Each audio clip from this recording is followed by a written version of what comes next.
Hey guys, thanks for watching. Today we're going to take a look at this little guy. So this is the Ruger LCP Max. It's the big brother of the LCP2. I wouldn't say big brother. It's just the next generation of the LCP2.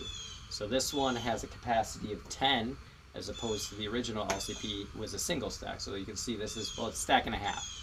So it's got more ammo. So we're going to try it out today and talk a little bit about what we like, what we don't like with this thing. But first, let's get some shooting in. So if you want to take a look at the place here. One of the things with this pistol is that because it's so small, even though it's shooting a small caliber 380, it does have a lot of punch. A lot of punch. So it feels like I'm shooting a 9.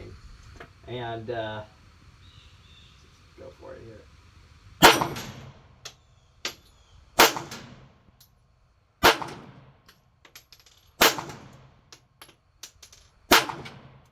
Oh man, this thing is not good.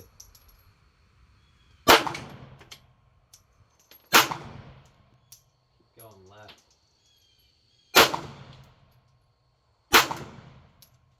So, not the best aim with this one.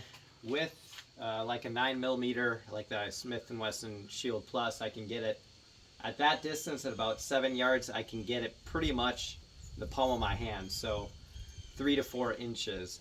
Obviously, this is a smaller sight radius, I should say. So the barrel, which includes the chamber, is 2.75 inches, I think. Very short. And because it's such a short barrel, obviously there isn't a very long sight radius. So any motion of the gun is going to move the bullet around dramatically. Fortunately, this time there was no hang-ups. One thing that has happened a lot is actually that it will fail to go into battery. So if we drop the mag, or the slide, it'll stay open just like that a little bit. And so then you have to slam it home. So that's one of those little drawbacks. But I gotta say, it's a pretty nice fat grip that fits your hand pretty well here. So if we want to get in there, you can see it's got some stippling on the back a little bit there. So it doesn't feel like the gun's gonna slip on the stippling. The problem is it's a little slick. It's very slick plastic up here and up here. So where you've got your support hand and the top of your palm and your thumb here and the back, it is rather slick, and your hand slides around a little bit, especially with that increased recoil from the 380 in that small package. The trigger with this thing is pretty stout, so it's an internal hammer. I don't know if you can really see it in there. There's a hammer that drops, so we're clear. We're going to shoot it. Let's see if we can see that hammer drop. No. Well, gotta get it in the light. Let's try getting it in the light here, maybe.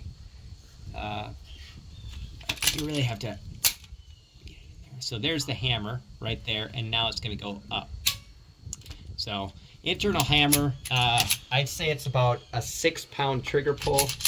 Very, I won't say super heavy, but it's definitely Glockish in nature. 6, maybe 7 pounds. And if we are to reset it here, so down, see the reset on it. Maybe we'll go this way. The reset's pretty long, and then you come back. It's a pretty stout wall, so there isn't a whole ton of creep. I mean, there's a little bit. Hit that second wall. Come back up. There it is. On the first wall, gives a little bit to the actual wall. So it's not super defined, which makes it a little hard to predict when exactly the thing's going to go off, right? It's like it's in there somewhere. So we talked about, so the sights are actually really nice, at least the front sight. So that's a tritium night sight, which I do like. The only problem is the blacked out rear sights. Some people like that during the day, but at night, you have no frame of reference. Sure, you can see the front sight. Ideally, with good training, you will have it lined up correctly, but again, you have no reference point in the dark. So, you know, you can't put a light on this thing or anything like that, or at least not that I know of. So it's good. I like that front sight. not so great when it comes to night. So it kind of, I don't know, makes the tritium front night sight a little irrelevant. It does have some nice slide serrations in the front there. So you can do a little bit of a press check, but again, it's such a short little gun that it's kind of hard to get your finger in there without getting the fat of your hand caught in the actual barrel, between the barrel and the slide. It's got little wings in the back if you want to come in here and take a look. So little wings that allow you to get your fingers on there and pull. And given that it's a small slide, that actually helps a lot because it's not very tall, so you don't have much surface area to get in there. And it does definitely help with pulling it back. This gun has had a little bit of a problem with the slide locking. It does now, but a lot of times when you're shooting it, it won't lock back on the last round. Part of that could be that the fingers are on there, the fingers are riding on this. So, you know, it could be one of those two things. Love the capacity on this thing. It does have a little bit of kind of ribbing in the front here, so you could come across the front and hold it if you wanted to. I don't really hold my pistols that way. It might help manage the recoil. With the 10 rounds, so you've got an option with the magazines. So both of these, they come with this extra plate.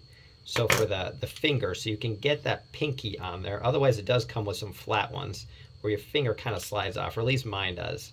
So frame of reference, my hand from right here to right here is 7 inches. Across is 8 inches. Maybe average to medium size hands or so. So if you have really big hands, I mean, your fingers are definitely going to be flying off of this thing. And it really helps to have that little tab with that recoil. It is a pretty flippy gun. You could probably see that when I was shooting it. So let's try shooting a little more and see, this time on paper. Oh yeah. So the camera person here, my wife wants me to talk about the mag release. So mag release is definitely prominent. It's nice for pushing it. The problem is, 2 problems actually. When you have it in a holster, this is going to press, at least if you're right-handed, it's going to press against the inside of your body. And when you sit back, a lot of times it'll press and it'll pop the mag out. So that's one problem. The other problem is that when I'm shooting, I've had this problem actually quite a bit. For whatever reason, how I hold the gun or how I put my support hand on there, it ends up popping that magazine out there. Maybe it's the recoil, I don't really know, but it will pop it out, and then you shoot. Obviously the next round doesn't go bang, and there's nothing in battery. There's no bullet in there because the slide didn't do its job and put it in. So, you know, that's a bit of a concern. Let's see if we can get that error here.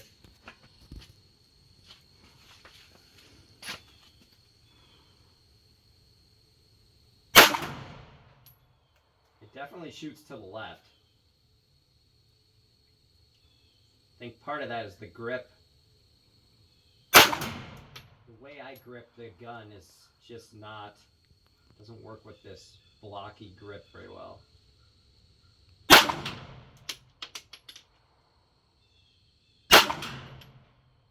There it is. So there's that error. Here, come in. So, failure to go into battery.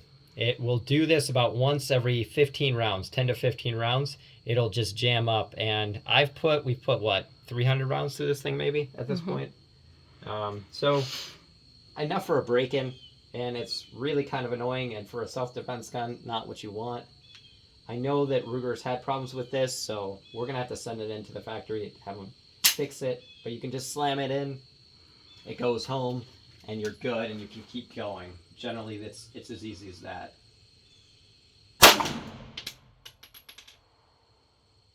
a very flippy gun.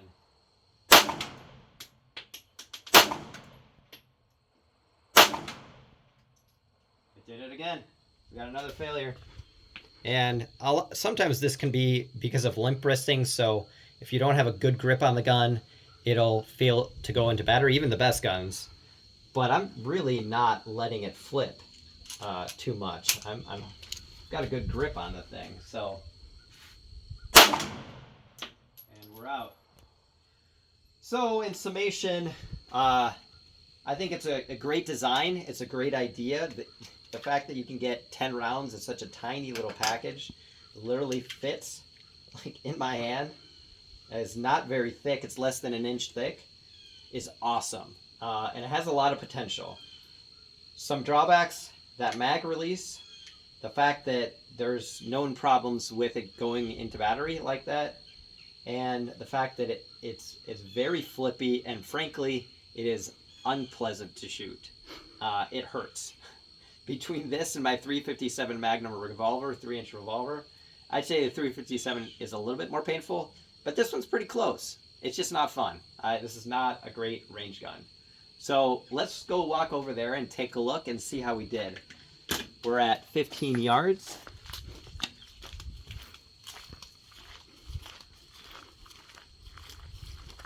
We're shooting at the place before that were about 7 yards, probably about 10. And consistent with the grip being blocky, for whatever reason, I tend to shoot left. That's a pretty decent grouping at 15 yards with such a small gun. So we got 1, 2, 3, 4, 5, 6, 7, 8. I don't know if I'm missing some. Maybe some went off the target. Kind of smashed this one in. I'm not sure, but anyway, that's the review of the LCP Max. So thanks for watching, and if you like the content, give it a thumbs up, do your thing. Anyway, God bless you, and have a wonderful day.